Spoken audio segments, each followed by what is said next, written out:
Hi everybody, welcome back to the I'll Try That podcast. This week, we're tasting San Miguel, and forget what you knew about where it comes from.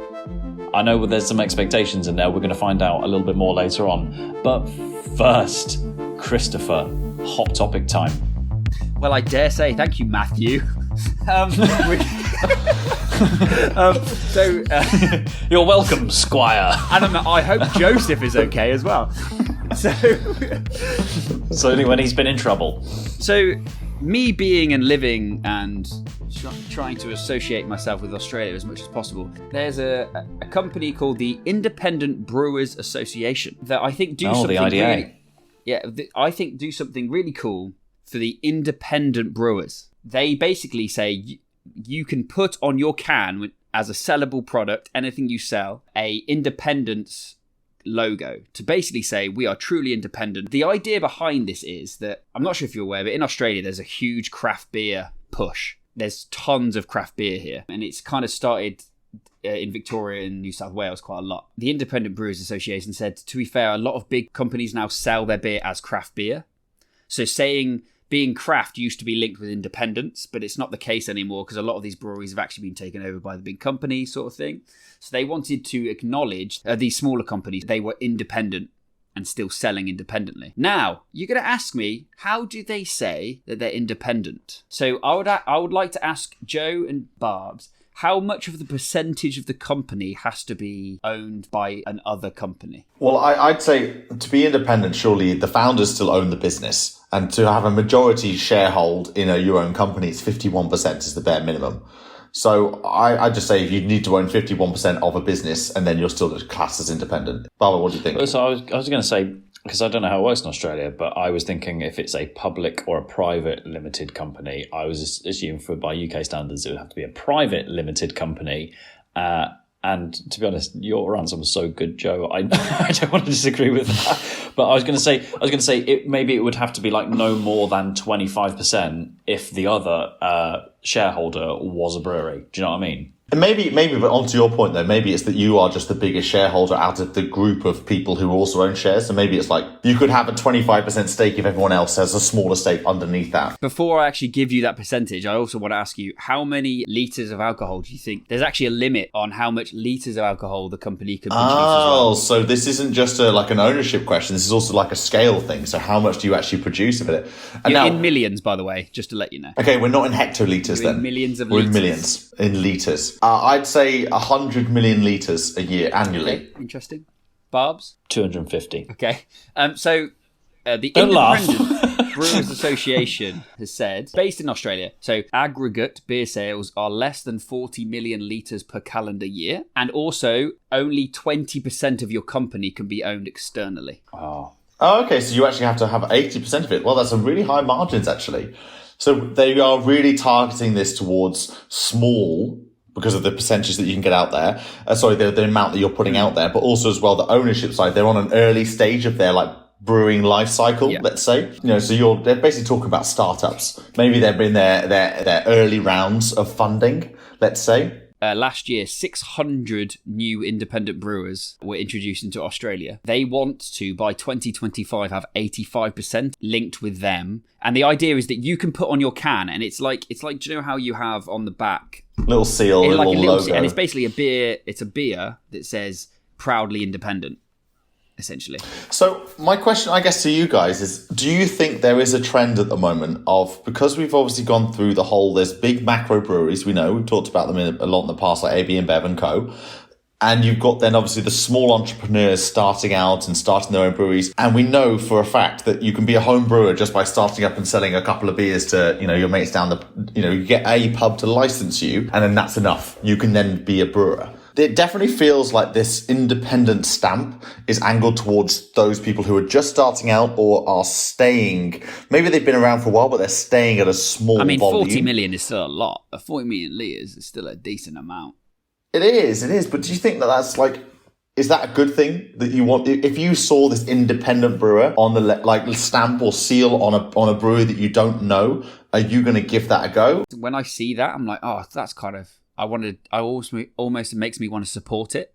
So it's like, do you know when you go down if you go down the high street and you see an independent coffee shop, I'm almost like, actually, I want to support that because they're doing it by themselves. They're not trying to like earn off a big company. And I'd like to hear the other side of that. Does it make you feel like you're buying local? Yes. In the nicest possible way, I would say if it makes you feel like that, great, but doesn't guarantee it. Same as at the same time, it doesn't guarantee the quality of it.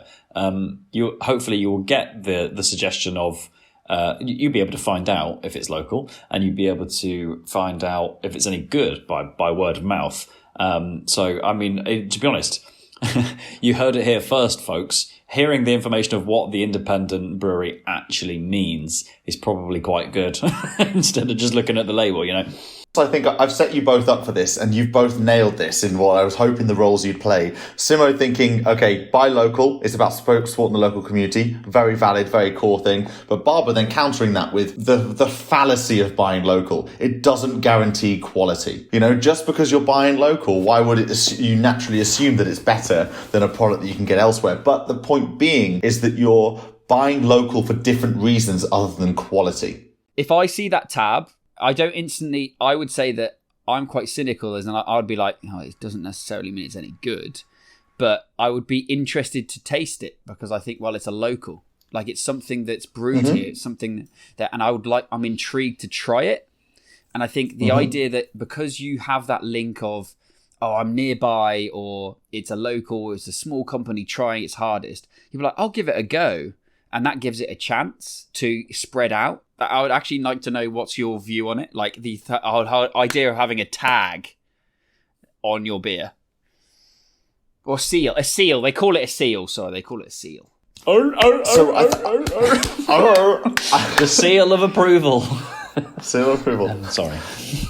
So I think we're falling into two categories here. I think if you're a small brewer starting out, or you've been around for a little while, but you've got a certain traction, you meet these criteria, that could be a nice accreditation. We're talking about accrediting your beer, or crediting your beer with something else that gives it an extra reason for being. The reason why consumers would look at it and say, oh, that's why I'm going to buy this beer is because of this extra thing. Problem is, in my opinion, is it's very easy for people to start out and be a company who accredits things. And all you need basically is to start getting enough people to believe that you are, which isn't an easy task. I'm glossing over a little bit, but let's say you look at sustainability, for example. There are so many different accreditations that you can go and get in the big world of sustainability, that it's very difficult to understand, well, what actually has real pulling power? If you're B Corp, for example, does that mean you're better than a company that isn't B Corp in this world?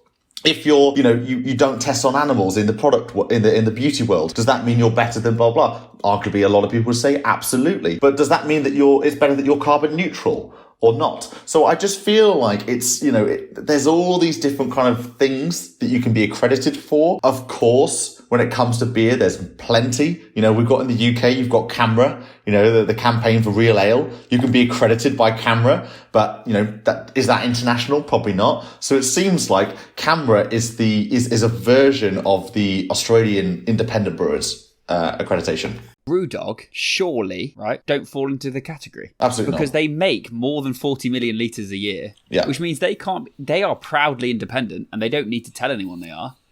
But they wouldn't be able to get this label, which is really intriguing because they are so proudly independent. Well, that's it. I mean, it's also seemed like that's maybe a huge breaking, they should change their criteria. They've obviously got an agenda about what the kind of brewers they want to go for to have this independent brewers. Sounds like it should be the small independent brewers. Maybe, yeah. Thing. Which, let's face it, doesn't sound as good, but it's more accurate.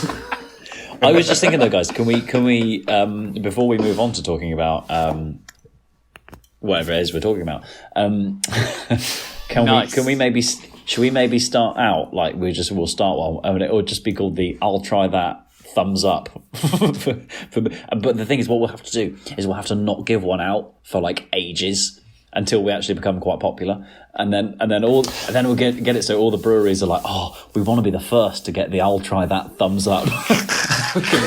almost like the emperor in Romans or Gladiator. Just holding their thumb up over up a ton of beer. The gradual turn, and they go, yeah, it's a good beer. No. Yeah, but usually If we it's can definitely just a get the thumbs down listeners to kill the gladiators. Yeah. Get rid of the beer. I think what we need to do is to get it to a point. We need to build up the tension so much by the listeners where they're going to breweries and saying, so you're not, you don't have an I'll try that thumbs up. Has this beer been thumbed up? I think we should probably fly into a bit of a Pursuit of Hoppiness right now. And whereabouts do you think we should fly for a Pursuit of Hoppiness about San Miguel? Well, I'm glad it's all about flying because San Miguel, I think of being a Spanish beer. I think of being Spain. I've only drunk. I first got introduced to San Miguel in Spain, so I think of it as a Spanish beer. So, I'm so glad that you've said that, Joseph.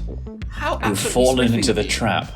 You have fallen into my trap. I feel like I am not the Quizler, the Riddler. San Miguel is actually from the Philippines. What I wanted to do was just kind of investigate your history and geography of the Philippines, boys. So I'm going to be really intrigued by what you know and don't know. First off the bat, which ocean do you think it's in? Let's go. I know, sir. Sir. Me, sir. Pick me, sir. Go, Bobs, go. Pacific. Fantastic. It is the Pacific Ocean. And Joe, what is it southeast of? Which area of the world? A Caribbean island? Asia. So it is off the coast. It is off the coast of Vietnam, and nearly. It is an archipelago. Is it? How do you say it? Is it archipelago or archipelago? Yeah. How many islands? I don't know, but it's. I think it's in the hundreds. I think it's got so many. It's in the Pacific Ocean. I'm gonna go thousands. I think it's. Sorry, I'm gonna do the whole. I actually work and travel. I think it's less than 10,000. I don't know how many thousands. Half a dozen. Say 6. 6,000. Joe, what about you? I bet 1,000. Okay, so it's 7,000 islands. Yes. Do you think it is larger or smaller than the United Kingdom, like the landmass? Smaller. I think it's a close run thing, and I'm going to go larger because Joe's gone smaller. It is 23% larger than the United Kingdom. And what do you think in population of millions? What do you think its population is? I reckon we're talking under 5. 150,000 million. 150 million. Barbs, go. I think it's going to be less than. Now Joe's making me think it's more. So I'm going to say it's like. I'm going to say 10. Let's say 10. It's 109.6 million people in that tiny area, which is crazy. Get out of town. Also, does anybody know the capital of the Philippines? Me. I know, sir. Go. Well, it was where the big boxing match happened, right? So what's the name? The Thriller in Manila. Beautiful. And Joe, you are completely right to say that you should get Spanish vibes off it because the Philippines is named after Philip II, who was the king of Spain, my man, and it was a colonization. So there you go, in the 16th century. So I just thought, there you go. In recent years, who owns or has real swaying power over the Philippines? Oh, Joe, I don't know. It's not the US. It's not. Okay, yeah. It's not Michael Barrymore, is it? So the Philippines is technically classed nowadays as part of the US or the American empire. Not that they have empires, of course. We're not saying they do because they're so anti-empires, but it's technically classed as the Philippines fits into the US sphere of influence. They have military bases there. There's a lot of popular culture that's based there. There's a lot of, and actually the Philippines, one fact I do know, and it actually goes back to your boxing point about Manny Pacquiao, who is the most famous Philippine boxer that's come out in recent history. And a lot of the women from the Philippines go to the US to earn the money and then send it back to the men and the children in the Philippines. So it's kind of the role reversal that you'd expect for like other countries where the men would go off to different countries and send the money back. It's actually women who go over to the US, blah, blah, blah. So Manny Pacquiao was seen as, kind of in this kind of society where men, were kind of seen as look like the homeowners. They were they're looking after the children. That Manny Pacquiao was coming up and literally fighting people and beating people up with his fists because he's a boxer, and giving men back their power. Beating people with his fists. So, talking about power, I'd like to ask you a question of, have you ever heard of the monkey-eating eagle? Well, I can honestly say I've never heard Well, of monkey eating Well, eagle. guys, you're going to learn something new today. I tell you that. I do. I mean, that was a great weekend, wasn't it? The Philippine eagle, known as, is the national bird of the Philippines, called the monkey-eating eagle, which doesn't weirdly eat monkeys, but its prey, usually is pigs, snakes, and bats. That has a wingspan. This is a genuine eagle. thing. It has a wingspan of 2 meters. Bloody huge thing, right? Now, it is one of the rarest birds. It is one of the rarest birds in the world and most powerful birds in the world. Now, if you kill one, like death, you get killed. The Philippine government will be like, you killed our national bird. How many years in prison do you get? No, they kill you. You never make it the whole length of the term. Joe thinks you don't survive. Barbs, what do you think? 50. You get 12 years in prison for killing this bird. That's more sensible. Yeah. But thing is, I'm always thinking, because obviously they have an American influence, like heavily influenced, and if you were to, God forbid, kill a bald eagle, I think the American populace would rise up against you as an individual and tear you asunder. I think this is bigger than the bald eagle. This is 2 meters wingspan. That's insanity. Don't tell the Americans that. You know they're going to breed a super bald eagle that's so much bigger than any other bird. It is legit worth mentioning. This thing eats. I really wish we're not swearers here. We don't like the effing and jeffing, but this thing eats flipping pigs, snakes, and bats. Imagine that. Do you want something to eat? Yeah, I'll just have a snack like a bat or something. No, I'm a little bit hungrier today. I'll eat a pig. It's pretty impressive. I'm guessing that it was I just feel sorry for it because it's known as the monkey-eating eagle. What a name. Anyway. Let's get on to the beer, shall we? Well, I was going to say, can we actually circle this back to San Miguel? Yeah. Because we've fully exhausted our experience and knowledge of the Philippines. So, Barber, talk for a second. No, get away from me. But props. That is great knowledge. That is the best.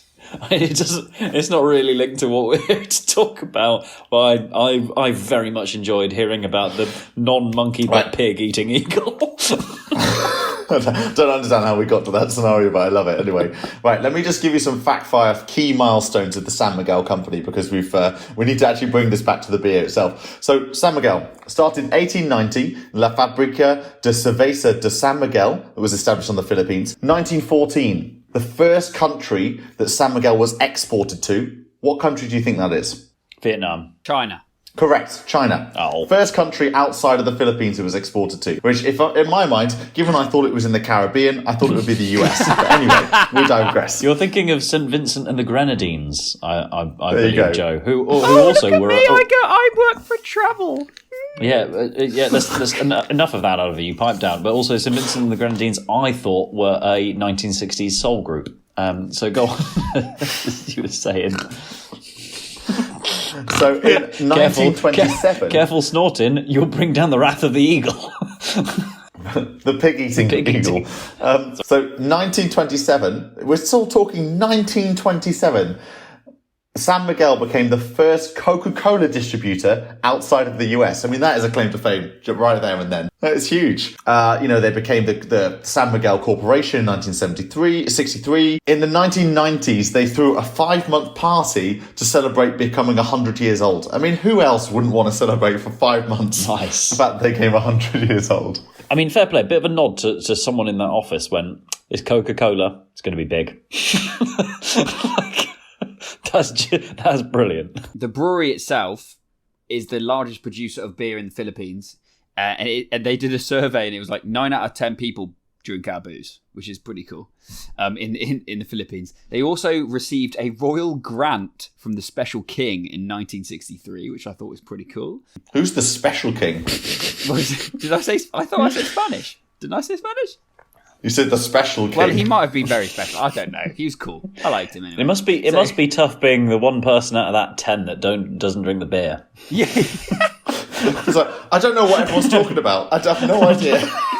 But also, what I found really interesting is the San Miguel Corporation. So the San Miguel Brewery, which is SMB, is part of SMC, which is a San Miguel Corporation, which actually has is in food and beverage, fuel and oil, power and infrastructure of of the Philippines. So they're literally embedded, and they've actually said that they are they actually produce 20% of the power of the country of the Philippines, which is absolutely insane.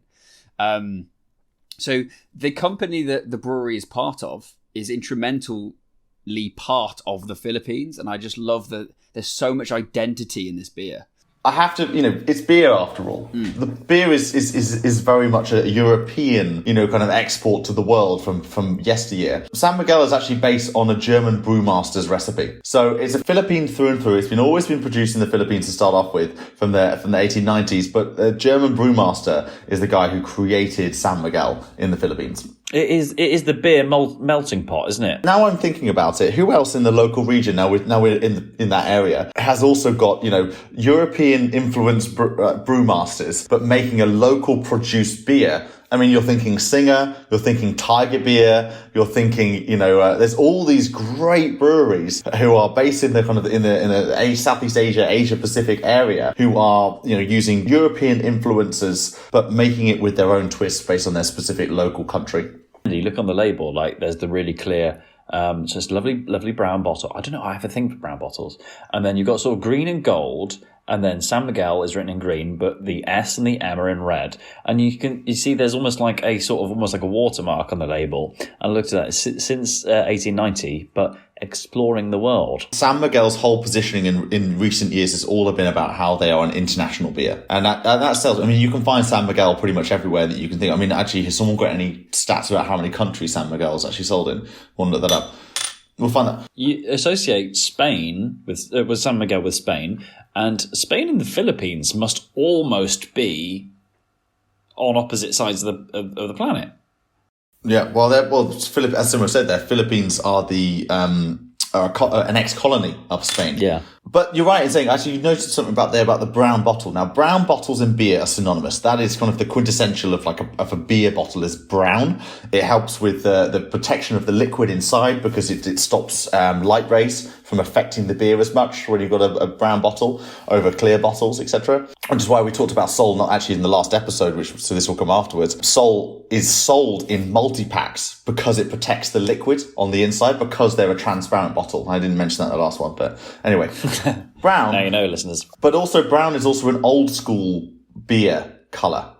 So a lot of companies now, like Heineken, move to green. Green is a newer age colour for beer and beer bottles itself. I feel like almost like in TV and film, if there's something set in the past and people drinking beer out of a bottle, it's always brown. So I think we talked about how many countries San Miguel is exported to. Simmo, do you have the... It's 60 countries. So they go to 60 countries. So what I'm really intrigued by is the only San Miguel I could get in Australia was called a San Miguel Pale Pilsen.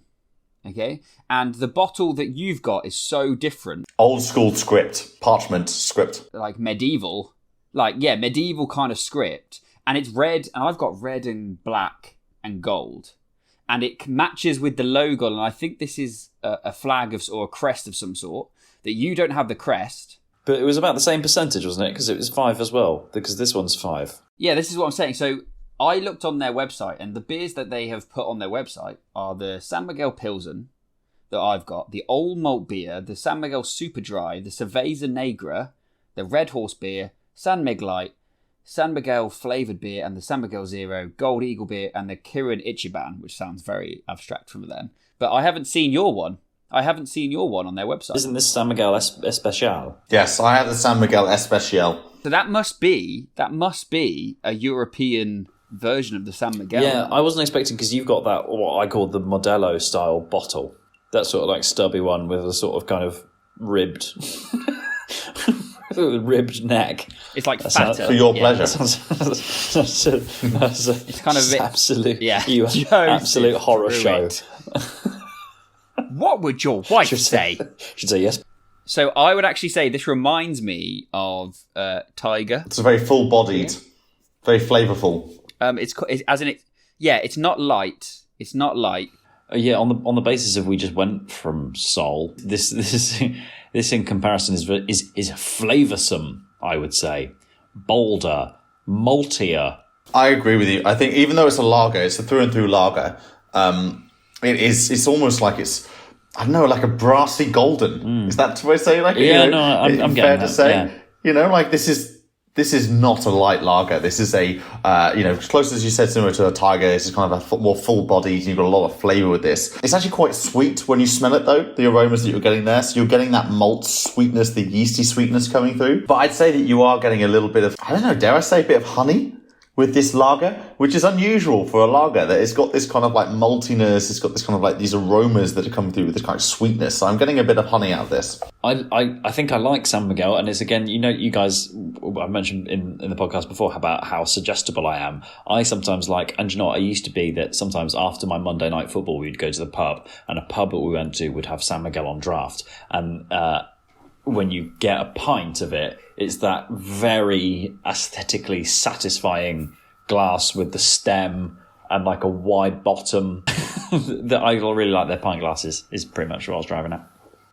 It's premium with a bit of a kick. It's 5%. San Miguel, from the Philippines, owned by the San Miguel Brewery Corporation, yet exported to 60 countries, and they have distribution and ownership rights in different countries. So I'm going to put it very close to home. In the UK, okay, it's actually Carlsberg. So Carlsberg took over full responsibility for San Miguel in the UK from November 2008, and they took over production, marketing, selling, and distribution of the world beer brand into the UK. So I have to feel like that's maybe this is, they're 60 countries, maybe they have sold the rights to San Miguel in quite a few different countries, which makes more sense now, Simmo, where you have a very different beer in Australia than we have here in the UK, because it's no longer like like an Anheuser-Busch, where it's a Budweiser, which is sold the same across the globe.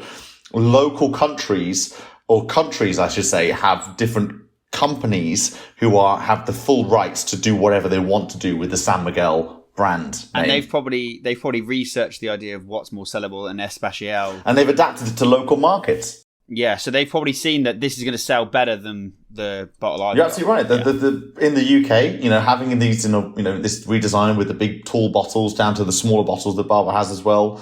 You've got little stubbies, I guess, in Australia. Maybe these are all local preferences that we're now picking up on. Legit. Instagram, Twitter. Instagram, San Miguel UK has 9,000 followers. Ooh. And on Twitter, San Miguel UK has 6,000 followers. Yeah. Yeah, so nice. It's premium and it packs a punch.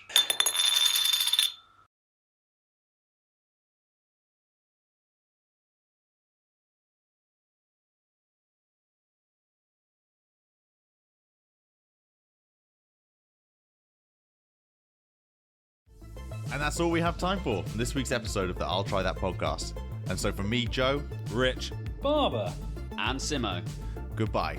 Don't forget to follow us on Instagram, Twitter, I'll try that podcast.com, and watch us on YouTube. Goodbye now.